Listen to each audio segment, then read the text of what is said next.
right, so. All right, I'm online now. I see the green, so it should be working. I didn't even touch this damn thing. It should be working. Dayson, don't fuck it up, okay? I'm gonna sit outside. There's rainstorms all over the place right now. That could be. Hear that, God. Yeah.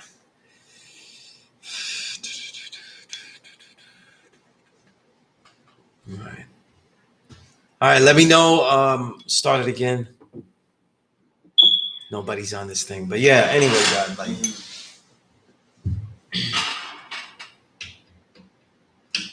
Yeah, you know, if you notice, like a lot of the questions though is like, let me know, Gregory, Gerald, if you can hear me and stuff. You know, a lot of the questions also become about like, how do we speak to each other? Mm-hmm.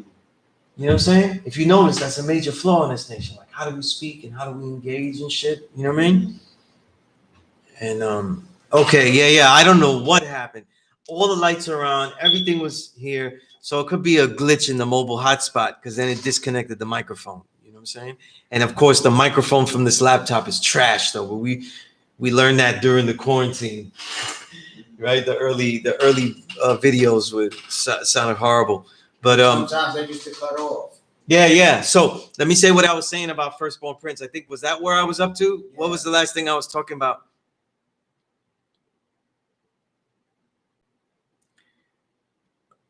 The You was talking about how he had the format. Yeah, you know, I was saying that Firstborn Prince was ascetic. You know what I'm saying? He was ascetic, meaning that he had a lot of rituals, and because Islam was what we were learning, and we were learning through, like we're learning this knowledge of self through the format of the Islamic shell, I would say. It doesn't mean that we can't learn this under others. I don't think we could learn it under a Christian umbrella, a shell. Right, but it could have been learned from any other form, any other type of format, even non-religious. But it happened to be using religious terms and formats of Islam. And if you ever around Firstborn Prince, he just was trying to find a way to be most efficiently righteous and consistently righteous. And they didn't live good lives though. And he was, you know, he was a hothead. He was brutal. He was a tough teacher. And yet, at the same time, when he was into teaching, he was calm. He was articulate. He sensed what you didn't know. Like he was really good. Like he could tell you what your next question's answer was without you asking it, because he taught so many that he knew what he was going to say. You know, but a lot of the Islamic culture, a lot of the ways of the religions, he was always studying them to find kind of a synergy within himself. You know what I mean? I think too that, let's say if we had learned this through Hindu, he probably would be doing meditation. You know what I'm saying? And things like that. You know, a lot of people don't understand that a lot of the salat though is really based on meditation. You know, it's trying to get into a meditative state. Not saying that that is the most effective meditative state because it's still mysterious, but he was doing all of these things. Now, every time you asked him, he never taught that Allah was a mystery, never taught that it was one of the unnameable and blah, blah. He always said that anytime he would refer to Allah, it was referring to us, or it was referring to the Father particularly because he was saying a particular thing about the Father. You know what I mean? This man never taught anything wrong. You know what I mean? But here's the thing. He lived in the school for a long time. And I'm going to say this crazy. Because he lived here, a lot of the stuff that you ain't supposed to see, and none of us are supposed to see, we end up seeing. Because that's his room. It's like, you know, like I never even would venture into his room. Like I wouldn't go in there until he invited me in there or something, you know? Because I'm like, yo, that's where he lives. That's where he's living. You know what I'm saying? And if that don't get you a perspective of how difficult it was a life to have taught, it has to be in the near thousands of people. you know. And if you even do the branches that had to have come from him, like if you just take the loose branches of Dark Kim and me, right? Because knowledge me is from that firstborn prince branch of who he taught, and I'm taught by knowledge me, and I was with Prince. Just me and Dark Kim, how many people we taught? You know, that the amount of people that branch out from firstborn prince is just astronomical. You know what I'm saying? So I think he was always trying to find like the other aspects of Islam, the religion and its aspects, and see what could be used for himself. This was his personal thing. What could he use for himself? And, you know, he never, like with me, he always would make note and be like, this, that, you know, this is some shit that, you know, not for me to be doing that shit, you know? Because he knew who I was, and that's not what I'm not trying to do any of that shit. You know what I mean? He didn't even offer to teach me Arabic because he knew that that wasn't really what I was interested at the time. And that wasn't where I was going.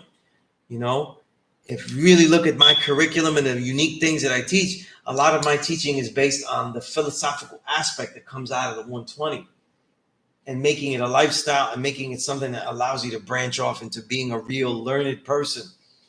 These are the things that he saw in me, so he would build with me on that level, you know?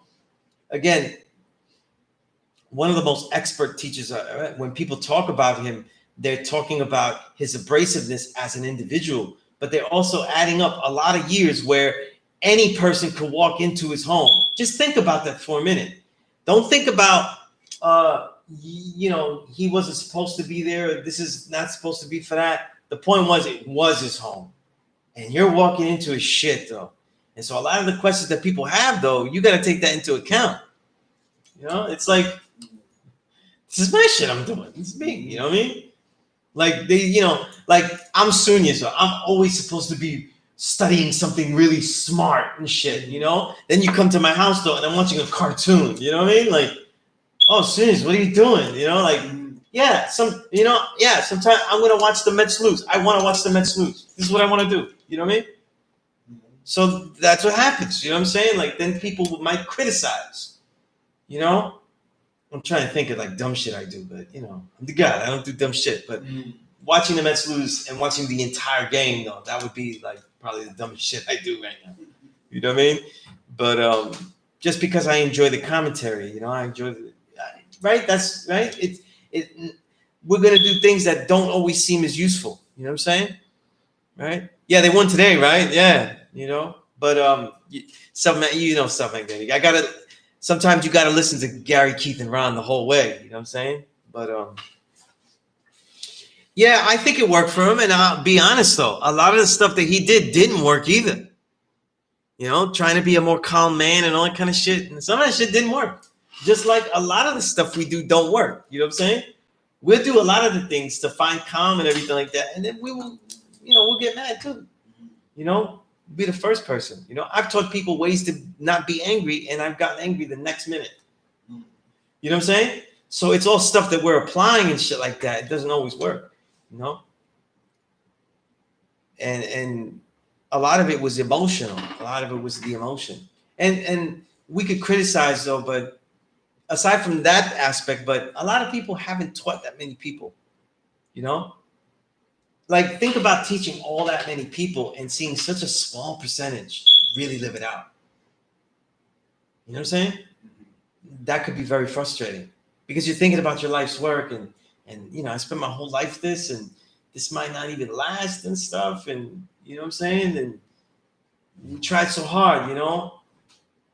People go out there and they declare, they go up in front of Parliament that we taught the whole world and we'll be here forever. That's every Parliament though. We'll be here forever. You know, it's like the intro to Return of the Boom Bap, right? With KRS, right?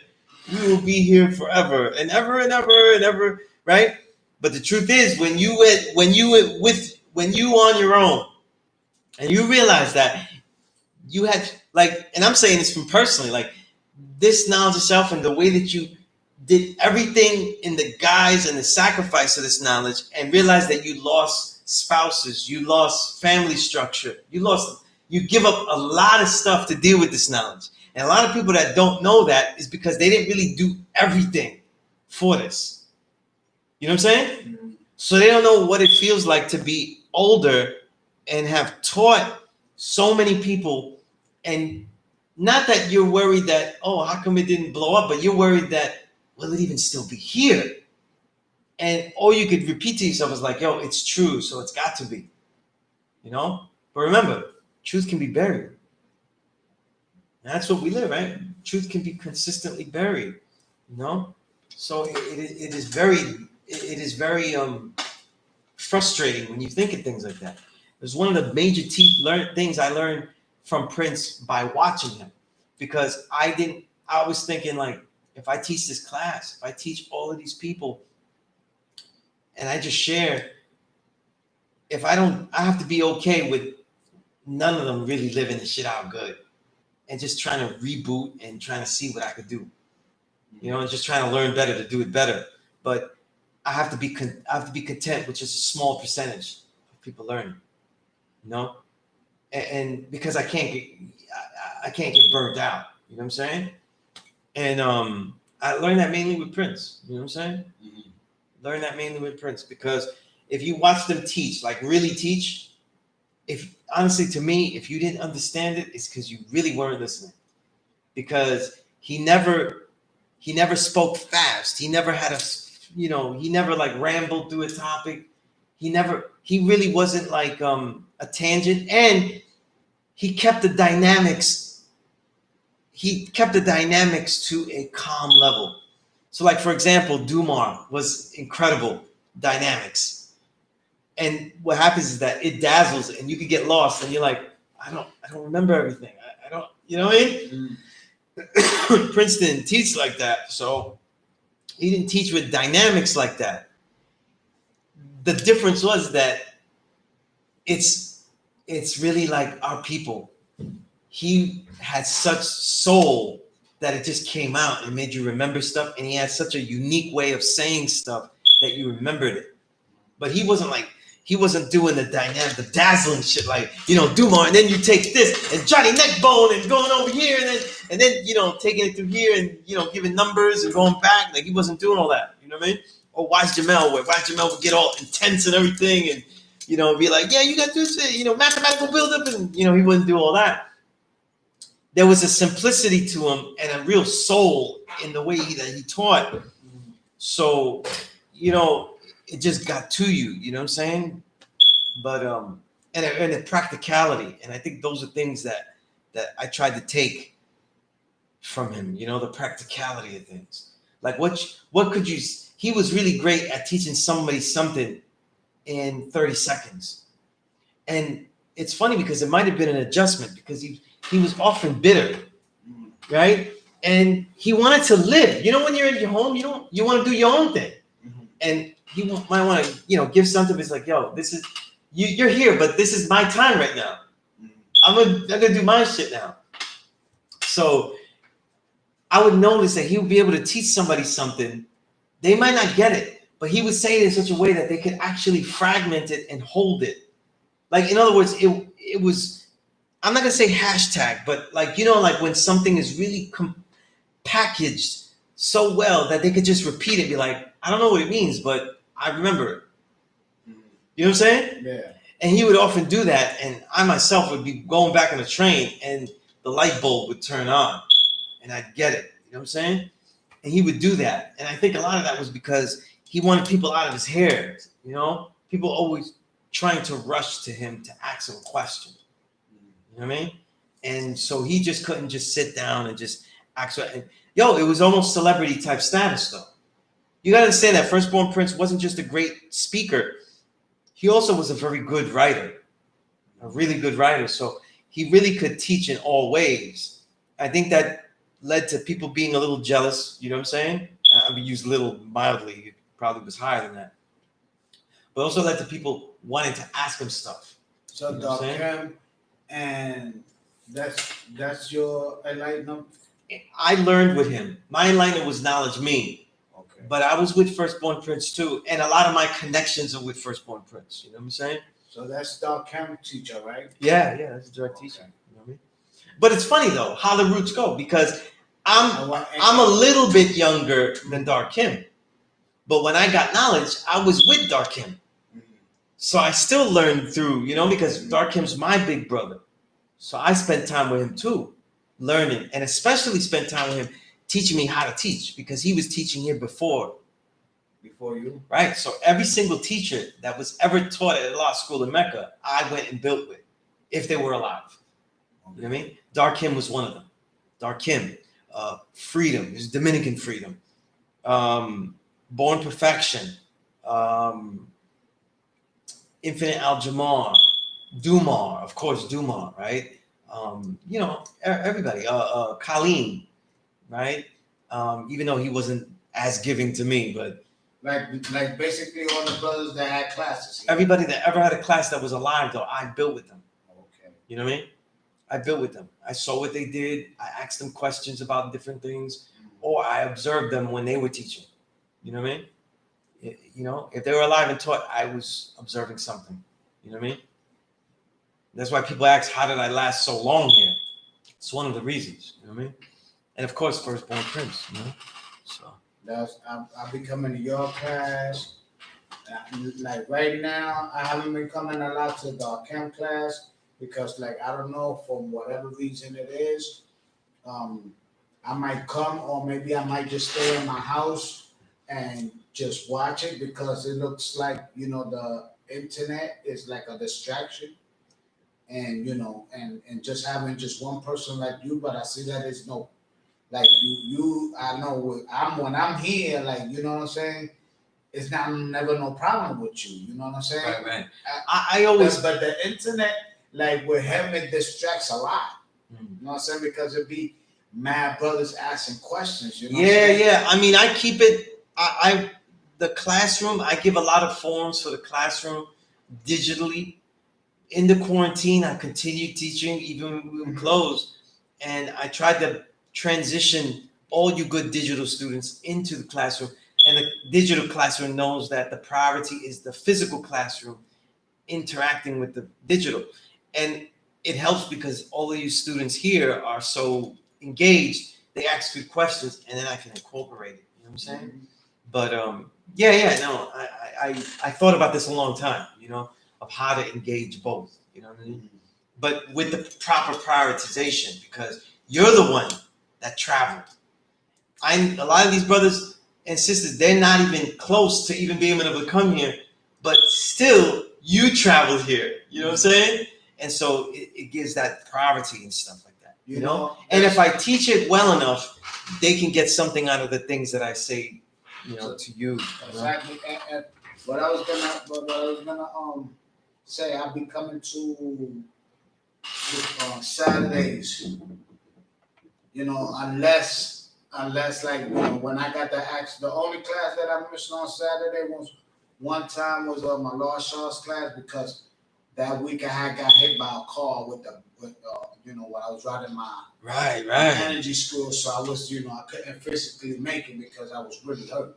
So I decided not to come, because sometimes, you know what I'm saying, like, it's not that you have to, because I could get up and walk, you know what I'm saying, but sitting down too long or standing up me molesta. So No, I see that. So but I love your class. That's peace, God. And I love a Law Shaw's class too, Saturday. So every time Saturday here, you know what I'm saying, I be from 1 to 3. You see, I come to his class because last week we went through the whole 120. Like, for us quoting it first, you know what I'm saying? Then this week, now, like because I came in and I asked him, because basically I be the only student there and another guy named Powerful Knowledge. So, we went through it or whatever, and we're gonna go through like on Saturday, because it's a class of discussion 120 lessons. So we gonna go through it like that. We're gonna go through each degree, like I was saying when I first came in here. No, that's peace. Yeah, that's peace. That's definitely peace. And it's good. I always want everybody to go to all the classes, whatever they can, and engage, because I only went to one class, right? Regularly. my enlighteners, right? But the reason I teach here was because I was here every day. Not a lot, every day. Not frequently, every single day. You know what I'm saying? And so I ended up being under the tutelage, and the cipher was a little different. Saving Knowledge was one of my major teachers, and he used to sell books. If you look him up on the Law School of Mecca, he's the God knowledge seed with locks.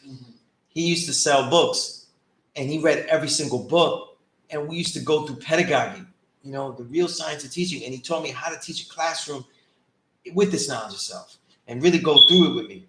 And I spent a lot of time with him, like just coming, and if I wasn't with him, I would be with knowledge me even in the days he didn't teach, you know, and whoever was here, and I was learning from God was here. That's why I learned a lot with Dumar. I learned a lot with Infinite Al-Jamar because I was coming every day. So other brothers that was here, those elders I would go build with.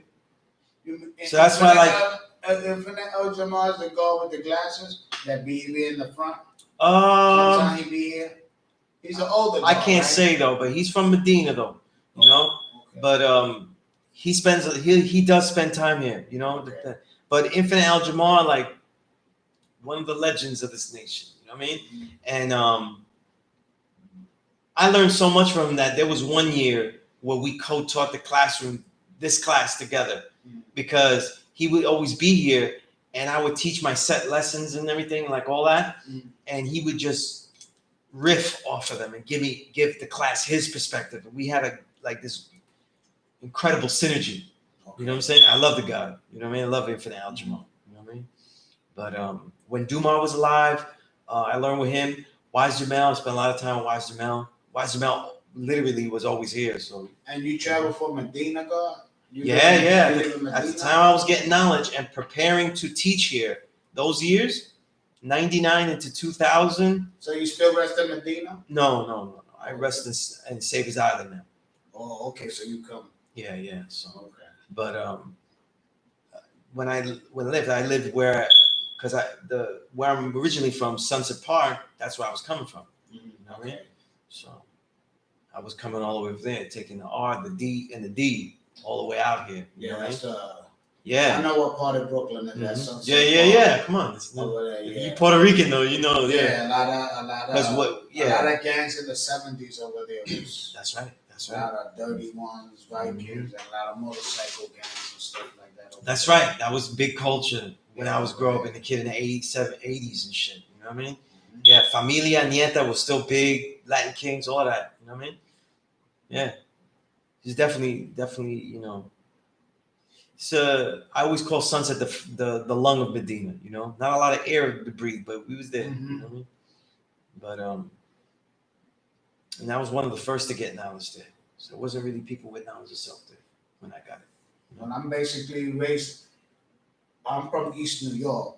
I just moved to the Bronx like in 2003, but all the 70s and 80s I lived in, you know, East Medina. Yeah. Right close to Brownsville. You know, it's like that L train right there, Sutter Avenue. That's what divides Brownsville from East New York. So once you was going across that side over there, you know, you're on unfamiliar territory and harsh grounds. That's right. Yeah. So you know, be alert. And if you didn't know nobody over there at that time in the 80s, that's right. Don't even come with. You couldn't go through there with a chain, or you couldn't go through with nothing, God. That's right. Because if you didn't know nobody over there in them projects in Brownsville, yeah, a lot of people don't. Medina had different levels and stuff. You know, like Sunset had its violence. You know what I mean? But certain people could walk through it. Certain people couldn't. You know what I'm saying? But it wasn't as vicious though. You know, other neighborhoods though, like you know, the Ville, you had to know people to get. You know, make sure you know people to go through that. You know what I mean? Whereas like certain parts, like Flatbush was rough, but sometimes you go through. There's places you could go through. So it depends. You know what I'm saying? You know, it depends. You know, Medina was very, you know. Yeah, Medina. You really had to know the parts. You know. Yeah. Because if you walk through the wrong place, you don't know what could happen. And it's funny. Even you say that because you live in you move in P.E.A.C.E. What's funny is that growing up, that seemed to be safer than Pelon. Mm. To me, I always thought Bronx was even more scary because especially the geography of it. Yeah. All of the staircase, really, they're not really staircases. They're staircase mountains. Yeah, basically. You know what I'm saying? Because it's all like a hill. These staircases are like 5 long flights up. You know what I'm saying? Like you get, and the bottom is all dark, and they have these dark corners, right? Like there's so many places you get. Medina don't have it Like that. The design is not. structure. You're not worried about like the layout of it. Mm-hmm. Just Pelon's layout could get you killed and shit. You know what I mean? But it's funny because I lived there too. You know what I mean? I lived on 176 in Popum for a lot of years, and right off University when you keep going up to the dead end avenue. Yeah, that's where I'm living at now, University in 197. I'm over Yeah, all the way by the Lehman College over there. Oh, okay, yeah. You know, I could imagine back in, at that time where I was living in East New York was basically like, not say like Rugged shit. It was like the South Bronx, like the ghetto East New York. But you didn't see a lot of that gang culture like you saw it up here. Right. Like, you know what I'm saying? But it was, just as harsh as far as like burnt buildings and lots, empty lots. It was like that, like the Bronx, because I remember as a kid every night, my mom's ain't know English, but she know this word for sure. Fire. That's how she started learning English. Fire. That was her 2 first words that she learned. Fire and garbage. That's her first 2 words. Yeah, that's like the 2 things you end up seeing that you don't want. Fire. Yeah. It was a fire every night. We had to go through fire escape. That's man. crazy. That's crazy. Yeah. That was a general thing in the 80s. People think it was just the Bronx, though. Bronx is most famous for that. The insurance and all the lots and stuff, but that was happening all over Medina, though, because I lived. And when it was, I moved out of there in 76 because I remember the black out of 77 God, I was in East New York. Yeah. South Magnetic said, watching out for the Hammer Brothers, Decepticons. Yeah, Decepticons with the hammer, though. You know what I mean? Mm-hmm. Yeah, literally brothers would carry an actual hammer. You know what I mean? Actual hammer. You know what I mean? Fucking crazy. I was always the brother that people respected enough to tell him like, yo, it's time for this shit. You go home. Because they respected my grades. They respected that I didn't do that stuff. So it's funny because some of the good enough peers looked out for me, and I always had a lot of father figures, a lot of elders that would teach me things. You know what I mean? So I was able to navigate a lot of bad ciphers and learn a lot in ciphers that most people wouldn't learn anything in. You know what I mean? So it's in Sunset over there, like it's more predominantly Puerto Ricans over there, or in the 80s and early 90s. You know what I'm saying? But by the early 90s, a lot of Dominicans come. Okay. You know what I'm saying? And then they take root because they're buying all the stores and storefronts. And then by the late 90s, though, you get all the Mexicans coming.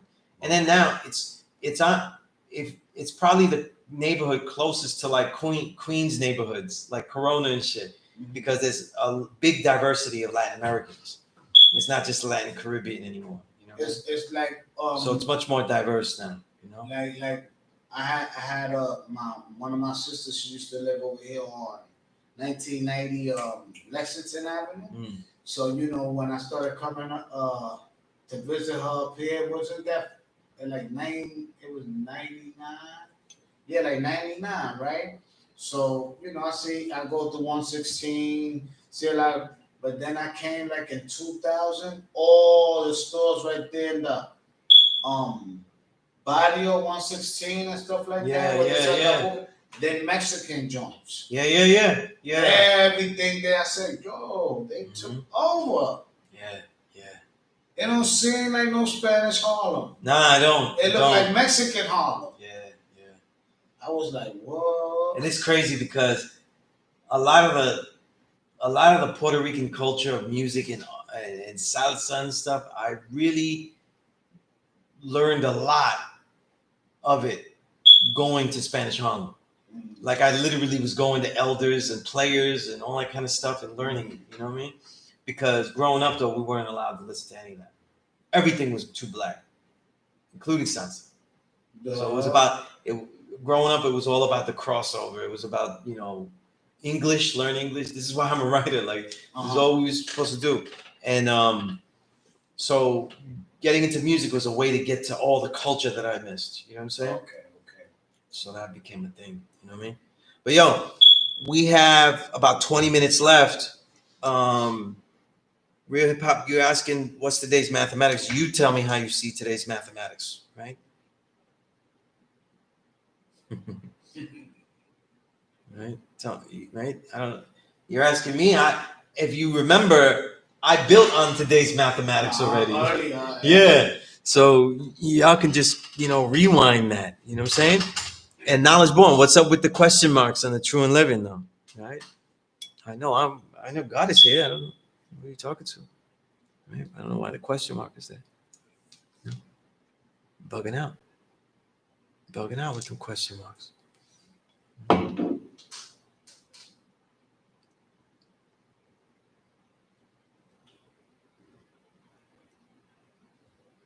Let's see. Okay, I do have a question on my Instagram though, but that's from a student. And when you was building on the flag, I was just looking at the way you was trying to explain to the brother right here. You got it. It's right in front of me. The way you was saying to look at it as a universal family.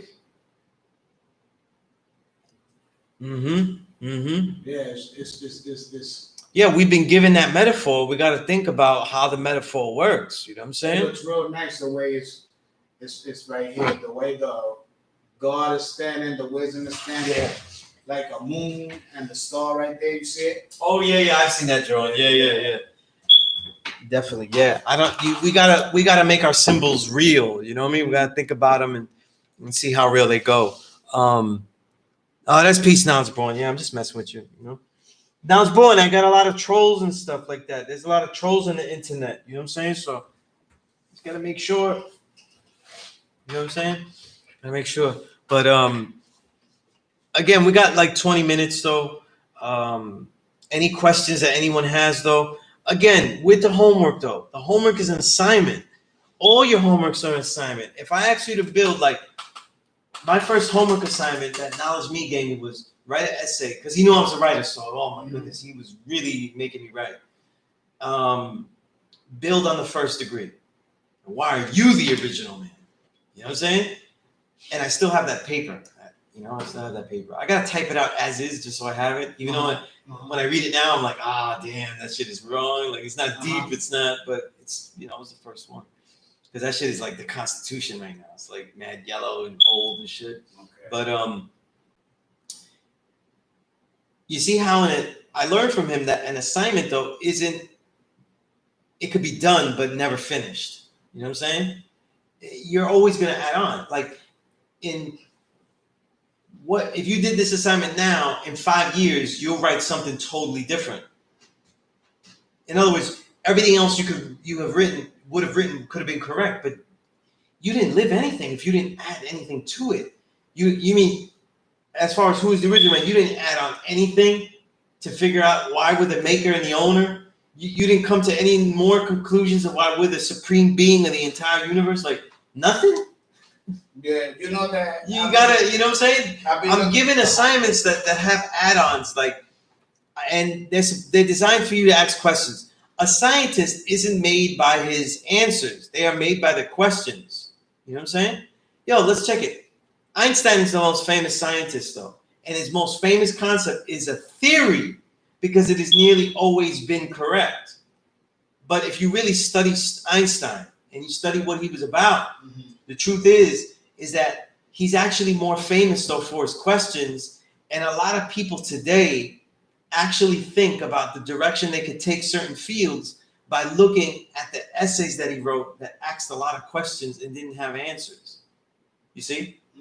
The questions that someone asks, Why is Ivan Van Sertima's work so important? Because Ivan Van Sertima spent a lot of time collecting essays from all the scholars, but he also would write the African presence books with like an intro that would kind of summarize it all and then show the direction that all of, like, in other words, he would write it like, all of these people took this direction and answered these things for us. But here's what's missing and what we need to do. So he's basically giving us directives of like, yo, here's what you could answer. Here's what we haven't answered yet. You know what I'm saying? Instead of looking at things like an answer book, we're scientists. We make questions. When you create, we're creators. When you create, what's the question? You're always asking, what if? What if I did this? What if we made that? You know, it's always what if, you know, so nothing is done by answers. Everything is done by questions. You know what I mean? Creation is done by questions, you know? Creations come out of the unknown. So you have to say, well, what if? What if? You know what I mean? The culture of creating is out of the unknown. That's why it's what? Wisdom culture. You know, the way of the culture is to what? Bring out the equality out of the unknown. You know what I'm saying? So when we're dealing with these assignments, though, it's not that you answer what you think Allah should be, like it's a daily thing only, but what is the criteria that makes Allah God? Everything, the sciences, the nature. If you say he has to be righteous and stuff like that, well, what is the difference between the righteousness of God, right, and the righteousness of the white man? So if we have a righteous white 5%er and a righteous black man 5%er who knows he's a true living God, then that means technically that answer is supposed to be different, because he looks at things as trying to live righteously and help humanity along. Your reality is different. Everything that you do, though, will affect all things, regardless to whom or what. It means that you are affecting reality and have a responsibility to it, regardless to whom or what. That means you have a different weight and a different pressure and expectation than he does.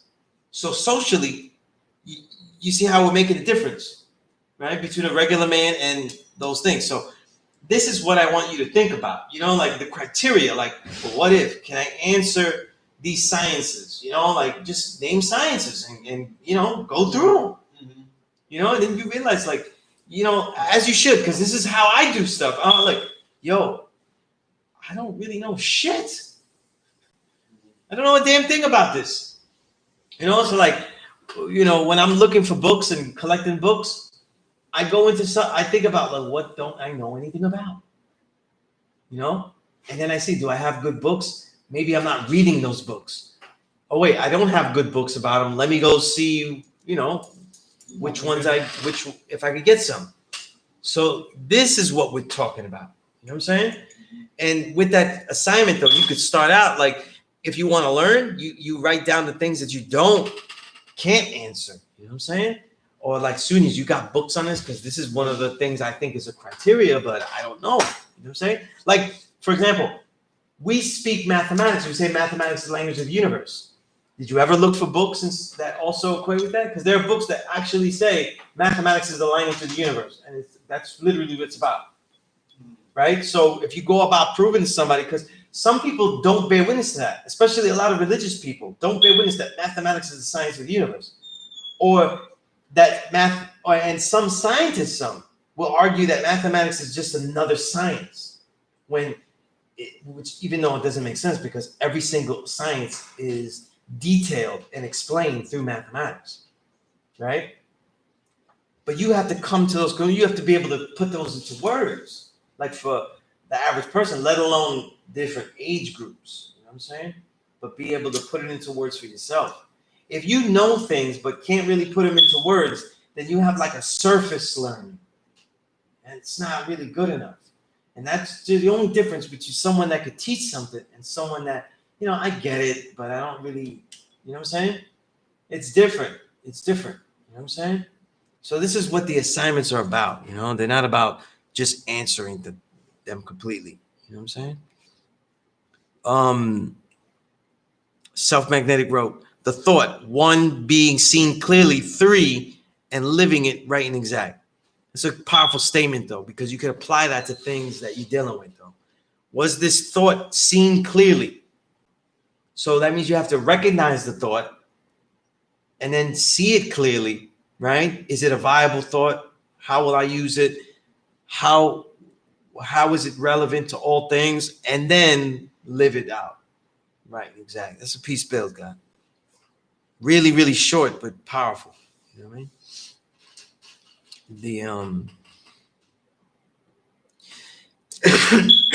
Does anybody have any other questions? And of course, the people that email me individually at sunez97@gmail.com. Let me write that down because I haven't written down for all this.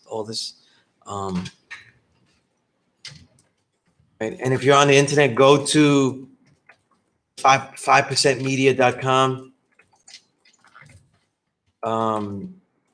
Since I've been writing for 5percentmedia.com, I'm trying to write other things because I haven't had time, but I always write a column about this particular class. So something that I think about that is related to the particular class session that we just had, I'll write something about it, whether it's like the idea of teaching it, a particular topic that, or anything. It depends, or just something that I got into because of the class. It depends on how I put it in, but usually it's to help the student or to get them to see why I taught certain things, to elaborate. Because one of the ways that we could be better students is or teach better is also teach that student why you're teaching them a certain way. Like, why are you telling them this first? You know what I'm saying?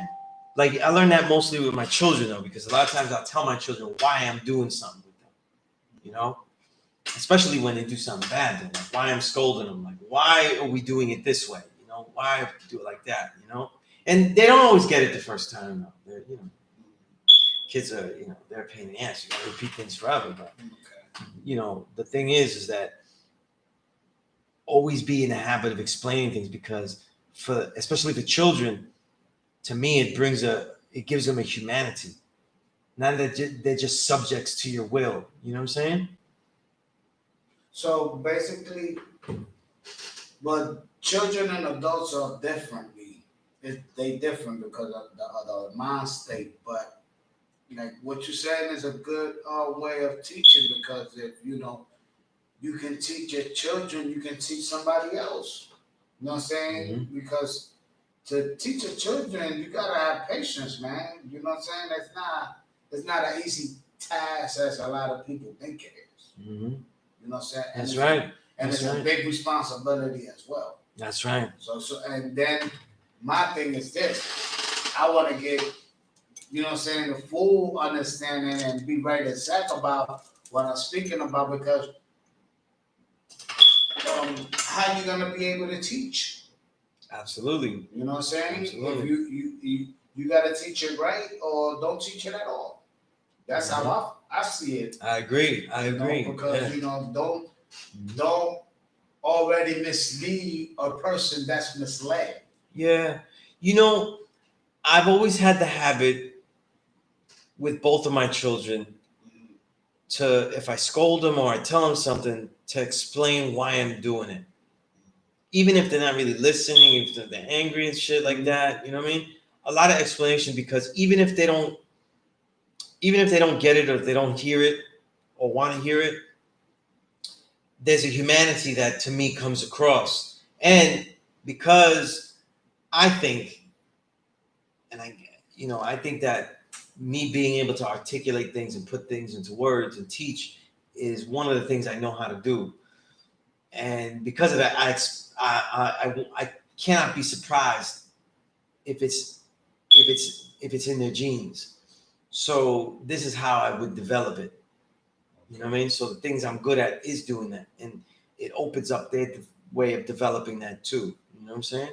Because even in my own lineage, when I look at me being able to teach this way, if I look back though, my older was an excellent teacher.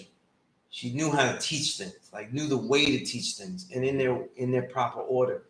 You know, she had a very strong pedagogy. So, you know, just how do we adjust to levels of humanity is really the thing. You know what I'm saying? Levels of humanity, you know, and things like that. You know? It's not easy though, because like I said, kid.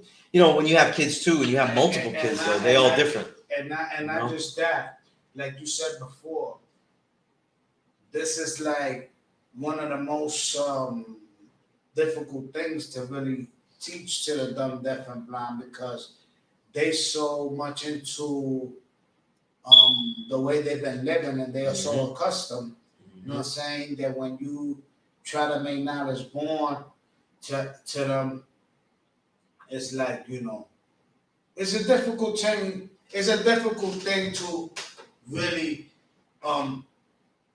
get somebody to wanna teach, of course, the desires to teach, but then how to go across to them, you know what I'm saying? Just because of what they been taught to break that ice. They're gonna have to want it too, God. That's right. You know what I'm saying? Because it's not just like, you know, it gotta work in both ways. The person want it, you know what I'm saying? Because I teach, but a lot of you know, they don't want to hear it, God. You know what I'm saying? They don't want to, you know, they want to be involved with whatever they get involved with already. You know what I'm saying? Or their way of life. You know what I'm saying? So, you know, it's not an easy thing. There's two, you know, the major two ways to teach though is to show what you live or to teach it and just share it blatantly. What I mean by teach it and show it is that you could be living righteous though, but it just so happens though that it just doesn't come across, you know, so there has to be certain things. Because of my lifestyle stuff, people end up seeing it very easily. It's not really that hidden though, you know what I'm saying? So even with the stuff I do with hip hop or the stuff, because I'm teaching here in the class and there's so many videos, my way of life though is projected outwardly. You know what I'm saying? So people see it though. You know what I mean? But there are all types of ways for people to see the way that you live and the benefits of the way of that living. And they'll see it in little cues and stuff, you know? So it works both ways and stuff. You know what I mean? And the consistency. Absolutely. That's important too. Absolutely. You know what I'm saying? Because, you know, this is a 24-hour job. You know what I'm saying? This is not like, you know, time out. You know what I'm saying? I'm gone from Monday to Friday and Saturday and Sunday. I'm a savage. That's not how it works. I'm just God for the parliament, man. Oh, Supreme Freedom. Oh, have you changed that? Supreme Freedom. I feel like you changed that. Did you ever finish updating, editing the Supreme Mathematics Build and Living Food Protocols? I think the Supreme Mathematics Build should be good. I could give it out to people that are on that 1 to 10. I mean, mathematics. The Living Food Protocols, I had a couple of other things to add, though. I got to get to that. What I did this weekend was that I ended up typing up a plus lesson I wrote a long time ago that I only had on paper that was showing and proving the square inches of the planet Earth. And the old one, the 12 trillion one, why that one is wrong. Because that one's a wrong number no matter what. Okay? That number is wrong for everything because you're actually multiplying two different figures. It's like multiplying, I think, inches and square inches, which you can't do. It's like if somebody added feet plus inches. You know, like if they added 5 feet plus 3 inches and they said, oh, you have 8 fitches, like it doesn't make any sense. That's what they did with that. So the calculation I show you in the plus lesson, the wrong calculation, the whole thing, and then I show you the right one and how it comes to 790 quadrillion, 613 trillion, blah, blah, blah, blah, all that shit, right? But I spent the time doing that. I didn't finish the living foods one, but I'm gonna put that in my notes so I could finish it. Okay, all right. So we have there's only like 2 minutes left. So just, you know, just go back. My email is there. My email, you all know my social media. The IG is Sunez, the Twitter is Sunez7, number 7. Um, Facebook is the honorable name, right, with my righteous name in the middle, Edward Sunez Rodriguez, which actually used to be my pen, the allowable pen name in all my early writings in the 2000s, because they didn't let me just use my righteous name, because you can only use the name that you would get a check with. Okay. So if you had like a nickname or whatever, you had to put it in the middle, like a middle name, like Source and Double Excel, and they wouldn't pay you. They wouldn't pay you, you know, which is pretty whack, you know. Among other things, it's hardly like. You did change it after building on my name with the God righteous. Okay, that's peace, God. That's peace, God. I love it. I love a little build on it. If you throw me a little build in the email, you know how you see it and what made you want to change it. Though I'm always interested in people's names and why they choose it. You know what I mean? And why they change it, though. You know what I mean? Right? Definitely. But I would love an email about that. You know what I'm saying? Throw me a little something. But with that said, we got like 10 seconds left. So with that said, obviously this will be in 2 parts. 5percentmedia.com. I'll have a little a piece written up about the class and all that with these 2 videos and everything. But it's on here and stuff. It should be on here soon. Yeah, it got cold in here, dog. But it works. Yeah, it works if you just ease up though. Yeah, you know. But with that said, peace. Peace. All right, peace to everybody. All right. Peace, Lord. Peace to the God.